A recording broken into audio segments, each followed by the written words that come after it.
What's up, guys? Sean here from Srkcycles.com, and this is the moto vlog.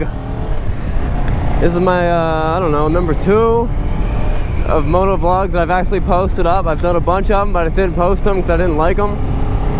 This is number 2, and like always, recorded in 4K, super high def. It's so much more fun to watch when it's in 4K. I can only watch it on my computer, and even then it kind of bogs it down, which that's cool. So, the topic of today, we're going to discuss a problem.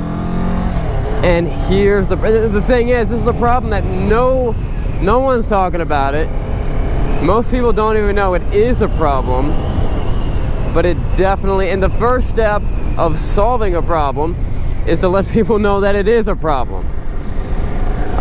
Listening to this is not the problem, but listening to Ravi Zacharias speak one time, and he was telling people he's speaking on the problem of pleasure, and some guy was like, I didn't know the pleasure was a problem, and he's like, that's how bad of a problem it is. Nobody knows it. And this isn't as bad as pleasure, the problem of pleasure, or as deep, but this is the problem of workaholism. Not alcoholism, workaholism. And I'm not trying to say that people are addicted to workahol, but what is going on here? But okay, so workaholism. It's definitely a problem. And I think our society is not calling it a problem because the society doesn't want to call anything a problem. But they're not calling it a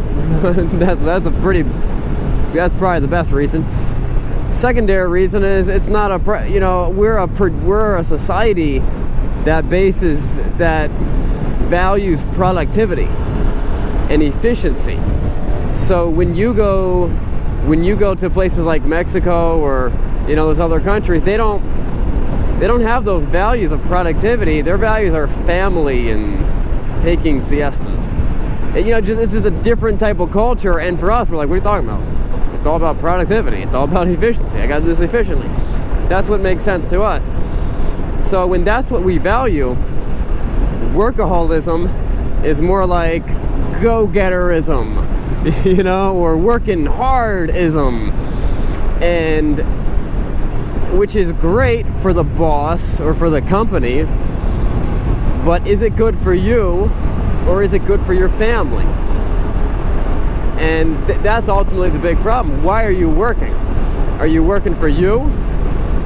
Are you working to make your boss rich or to make money? Or are you working to support your family that you love and you want to give them good stuff?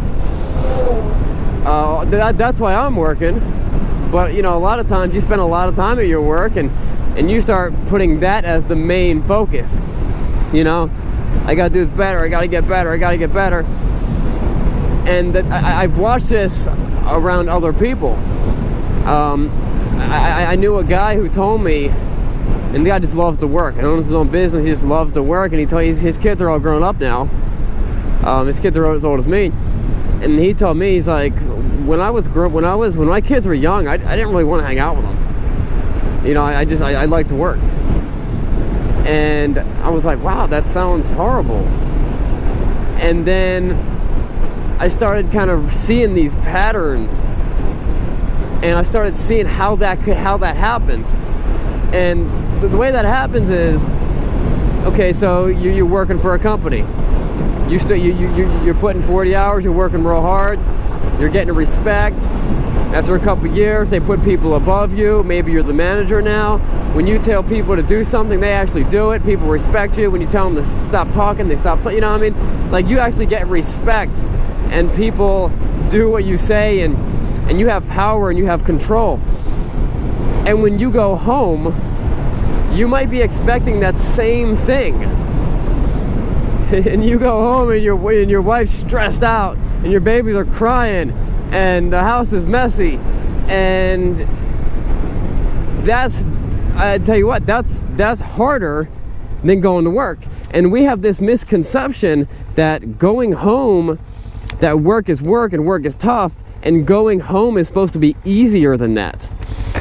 And when we go home and it's not easier than that, then we're kind of, well, you know what I mean, something's going wrong. Something's not working right. Well, let me break that misconception right now. Nothing worth doing is easy. It's just, it's not, that's not how the world is made. It's not how the world works. If it's worth doing, it's gonna be hard, it's gonna be difficult. That's how life is.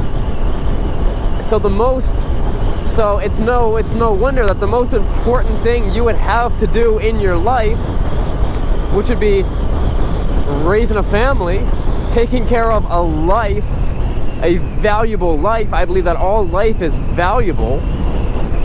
So taking care of a life, raising your own kids would not be easy, especially after you come home from work. So you have to change that mentality that I'm gonna go home and life's gonna be easier. I'm gonna relax and kick back and drink a beer and life's gonna be easy, and especially easier than work.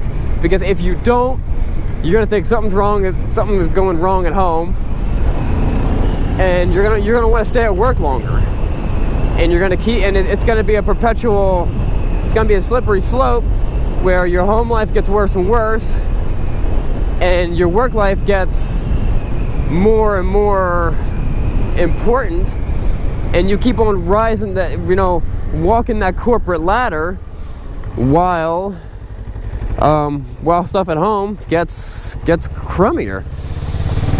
And you got to remember, why exactly are you working? You're working for your family, and it's not easy to go home. But it's the hardest thing about it is when you go home and you think it's going to be easy. If you go home and think, hey, I'm not going to get instant gratification right now, but I'm raising, wow, look at that truck. That's all, I've never seen one like that.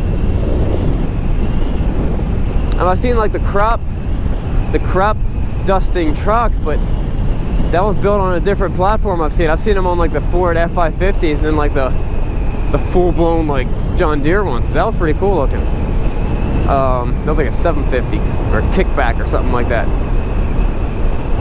So once you change your thought process to know that when I go home, it's not going to be easy, but it's going to be rewarding, and it's more purposeful, it has more value than what I do at work, life gets a little bit, it changes your focus, it changes your expectation, and ultimately it hopefully would make you focus a little bit more.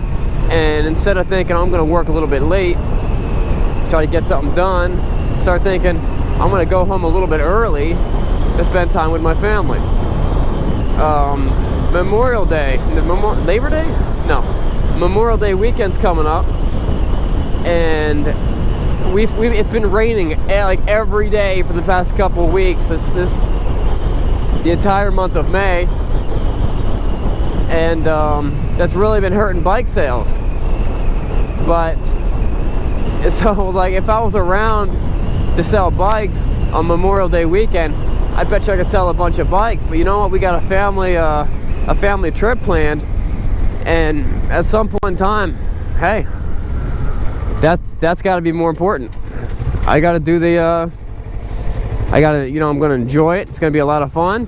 And in a month from now, a year from now, a lifetime from now, I'm never going to be thinking, hey, I should have kept on working Memorial Day, you know? No, there's I don't know if we've all heard the song.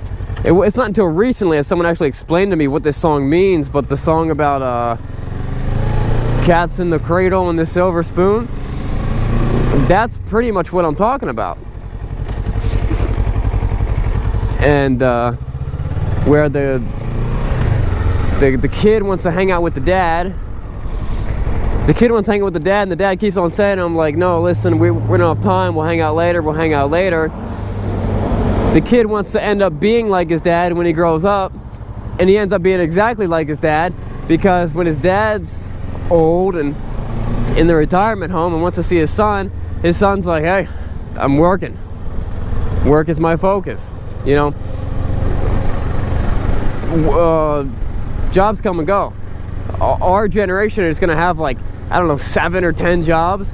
I hit 7 to 10 jobs in a lifetime. I hit that when I was 16 years old. I've had over like 35 jobs or something in my life. Jobs come and go. Money comes and goes. We all know how money comes and goes.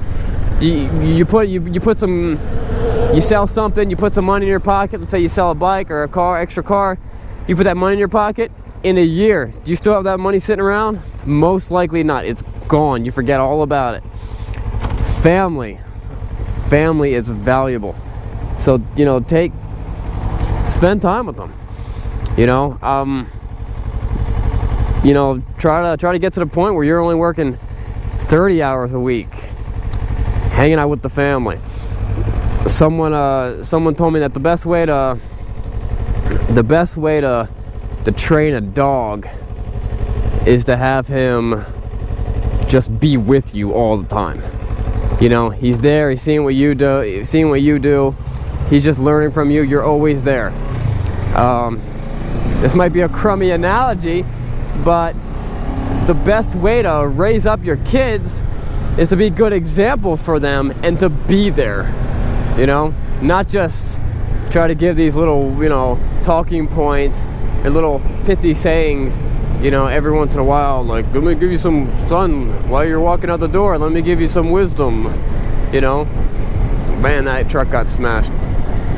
You know what I mean? That's not the stuff that they're gonna remember. The stuff they're gonna remember is, it's abstract, you know. The things I remember my dad did that were awesome, he probably doesn't remember them.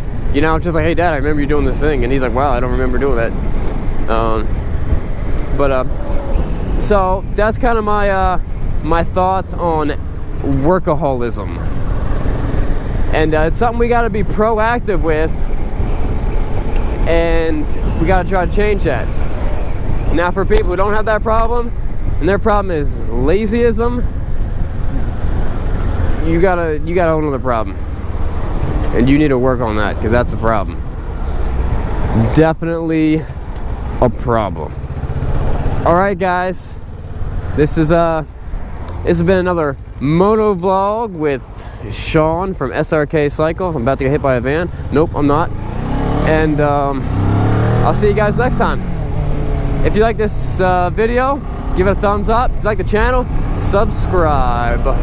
And remember, I gotta remember that I got a saying. I have a saying after I do all these videos.